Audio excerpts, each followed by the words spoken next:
Ça, c'est un téléphone un petit peu particulier. C'est l'Universal Phone, le tout premier téléphone Telegram. Bonjour à tous et bienvenue sur cette nouvelle vidéo. Comme tu l'as compris, ici, petite vidéo hors sujet sur ce téléphone. Allez, c'est parti.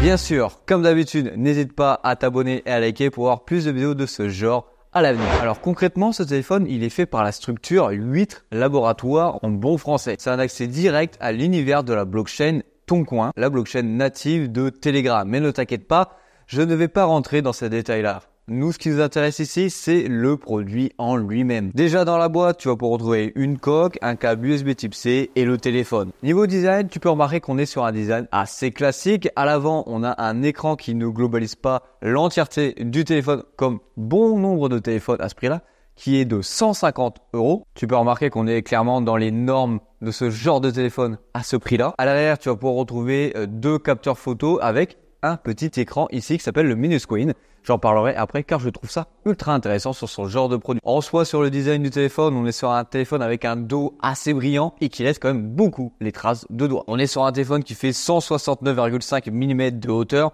et 78 mm de largeur. En épaisseur, on est sur du 9,6 mm d'épaisseur, donc c'est quand même assez épais pour un téléphone à ce prix-là. Et en plus de ça, le téléphone fait quand même 212 grammes, donc c'est quand même un téléphone assez lourd. C'est pratiquement le poids de mon S24 Ultra qui est bien plus puissant. Alors la batterie qui est embarquée dedans, c'est une batterie de 5100 mAh, donc une grosse batterie pour venir tenir la journée sans problème au vu des performances du téléphone. Bon, je te le dis tout de suite, ce téléphone tient la journée grâce à sa batterie et non à sa gestion de l'autonomie. Dans le téléphone, tu vas pouvoir retrouver le processeur Unisoc T616 avec 6 Go de RAM. Je t'affiche dès à présent le score qu'on a eu sur Geekbench par exemple et tu peux remarquer qu'il a un meilleur score que par exemple un des pionniers des téléphones ultra puissants pas chers que j'étais déjà publié par exemple hier, le Poco C75. Ce téléphone-là, il obtient un meilleur score. Sur la face avant, tu vas avoir un écran de 6,75 pouces en LCD et tu auras une résolution HD+ sur ce produit. Niveau stockage, tu as un petit stockage dedans de 128 Go de stockage et en plus de ça, ce téléphone tourne sous Android 14, mais Android 14 le plus pur possible, ça se rapproche beaucoup de ce que tu vas avoir sur un Pixel, donc aucune surcouche par-dessus. Je te laisse observer cela, qu'on est vraiment sur la surcouche la plus basique qu'on a sur Android.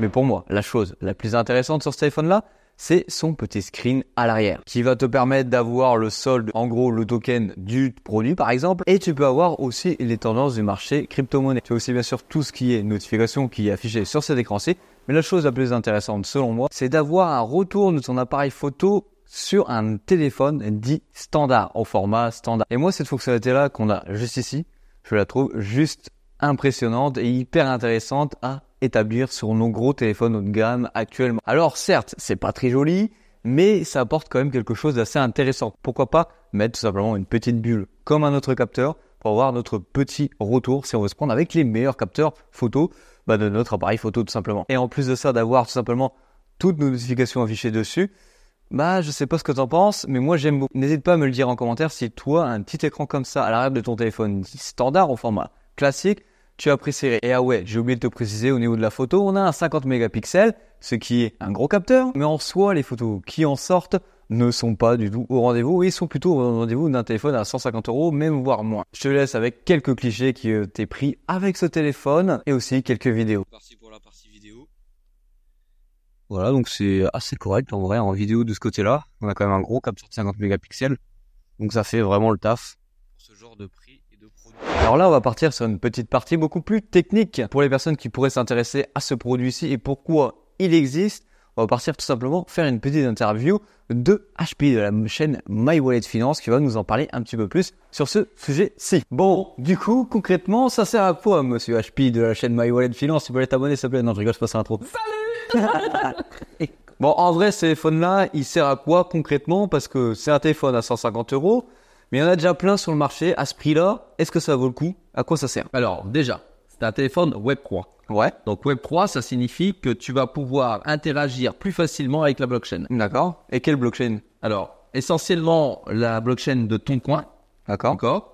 Mais sans doute dans le futur sur d'autres types de blockchain. Est-ce que tu peux faire une petite récap pour les gens qui ne savent pas? Très grossièrement, c'est quoi une blockchain? Alors, le blockchain, finalement, c'est une interaction entre différents blocs qui vont être validés pour transmettre de l'information. Bon, alors c'est très compliqué mon explication. En gros, c'est un réseau fermé où tu peux interagir entre une position A, B, C, D, E. Alors, le gros avantage du téléphone, c'est quoi? Parce que ça a quand même une utilité, d'accord? C'est de pouvoir interagir avec tout l'écosystème qui est en train de naître sous Telegram.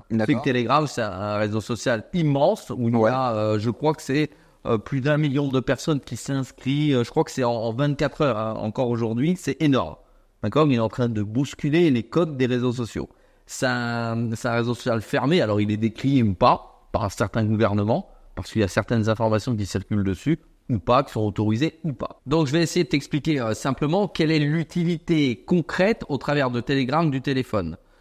Telegram, ils ont lancé un jeton qui s'appelle le Toncoin, qui est géré par une fondation.